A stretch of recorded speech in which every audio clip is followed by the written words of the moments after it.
छत्तीसगढ़ के पंच, सरपंच, विधायक से लेकर के जनप्रतिनिधियों तक अपनी गुहार लगा चुके हैं, लेकिन सुनने वाला कोई नहीं है। लेकिन अत्यंत खेद का विषय है कि आज 4 साल व्यतीत होने के उपरांत भी और एवं इस सरकार का अंतिम बजट में इन कर्मचारियों के लिए किसी प्रकार का प्रावधान नहीं होने से प्रदेश के लाखों अनियमित कर्मचारी काफ़ी व्यथित और आक्रोशित है। बहुत बहुत बधाई है मुख्यमंत्री जी को। यदि डाटा एकत्रित नहीं कर पाए, मैं मुख्यमंत्री होता तो जब डाटा नहीं भेजा ना 4.5 साल में, उसको तत्काल निलंबित कर देता। लगत है इरादा तो बदल गया है, तेकर सती नहीं करते। हम भी अनियमित है, वो भी अनियमित है।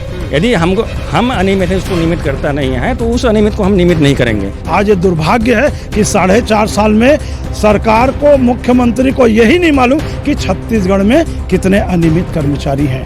यदि आप कुछ करना नहीं चाहते तो इसके बारे में क्या बोल सकते हैं, लेकिन हमारे पास अभी समय है। अनियमित कर्मचारियों के साथ में इतना बड़ा धोखा कि नियमितीकरण नहीं होगा। और टीएस सिंहदेव जी तो हाथ जोड़ करके माफ़ी मांग रहे हैं। सरकार आती है, सरकार उनसे वादे करते हैं, लेकिन वो वादे सिर्फ वादे बनकर रह गए हैं, इसलिए ये अनियमित सभा हो रही है।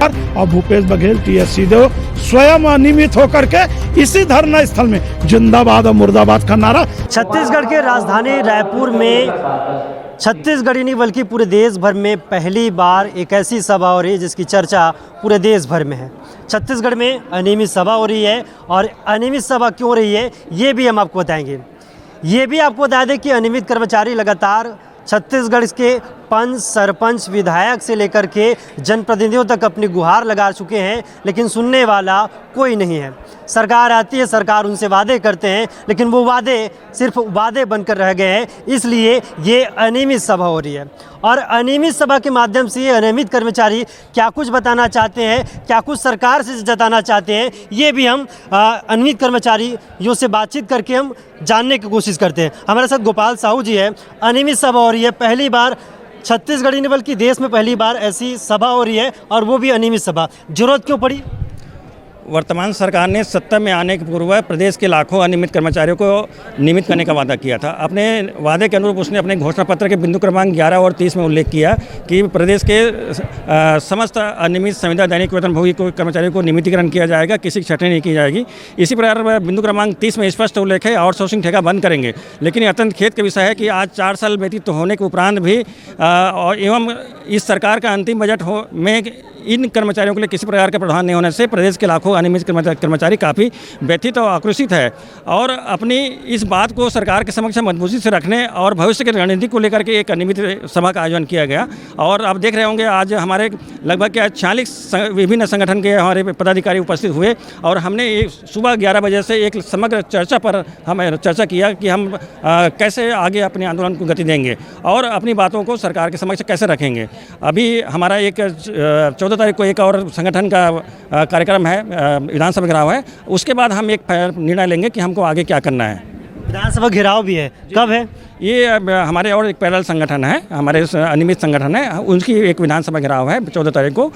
उसमें इस कार्यक्रम के बाद में हम एक समग्र चर्चा करके एक ठोस निर्णय लेंगे कि आगामी अनियमित आंदोलन को कैसे गति दें। हमारे साथ कर्मचारियों की आखिरी आस विजय झा जी भी है।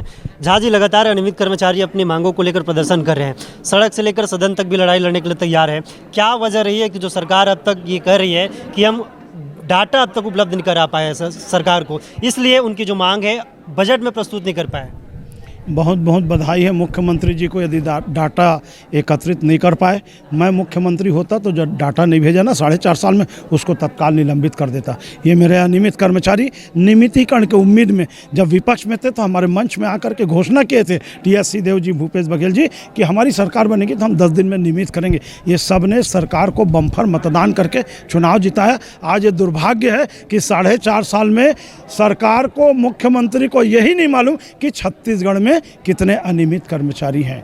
हम सरकारें बदलते हैं, गगन कहता है चमन बदला है, चमन कहता है माली बदला है। अरे लाश के ढोने वाले मेरे दोस्तों, लाश वही है, सिर्फ कफन बदला है, सिर्फ कफन बदला है। ये सरकारें जो आती हैं वो शोषण करती हैं। अनियमित कर्मचारियों के साथ में इतना बड़ा धोखा कि नियमितीकरण नहीं होगा। और टीएस सिंहदेव जी तो हाथ जोड़ करके माफ़ी मांग रहे हैं, रो रहे हैं कि मैंने घोषणा पत्र में शामिल किया था लेकिन मैं नहीं कर पा रहा हूं, क्षमा मांग रहा हूं। कुल मिला करके यदि छत्तीसगढ़ राज्य में 2023 विधानसभा चुनाव के पहले यह अनियमित कर्मचारियों का नियमितीकरण नहीं होगा तो आप मान लीजिए कांग्रेस पार्टी की सरकार और भूपेश बघेल, टीएस सिंहदेव स्वयं अनियमित होकर के इसी धरना स्थल में जिंदाबाद और मुर्दाबाद का नारा वैसे ही लगाएंगे जैसे आज रमन सिंह और बृजमोहन अग्रवाल लोग लगा रहे हैं। मैं आपके माध्यम से अपील करना चाहता हूं, ये आरक्षण की जो बात मुख्यमंत्री ने की है, आरक्षण तो इस जीवन में नहीं हो सकता, राष्ट्रपति और राज्यपाल जब तक नहीं करेंगे। ये बोल रहे हैं आरक्षण का मुद्दा है कि क्या आरक्षण का पालन हुआ कि नहीं हुआ।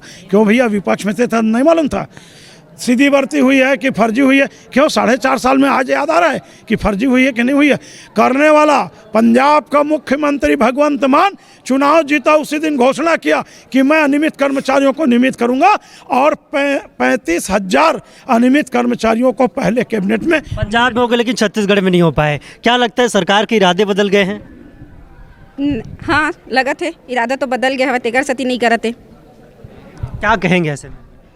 अब पूरा मिल के ताकत दिखाबो एक साथ, ये कहना चाहता हूँ मैं। ठीक है, पूरा मिल के ताकत दिखाएंगी ये कह रही है महिलाएं।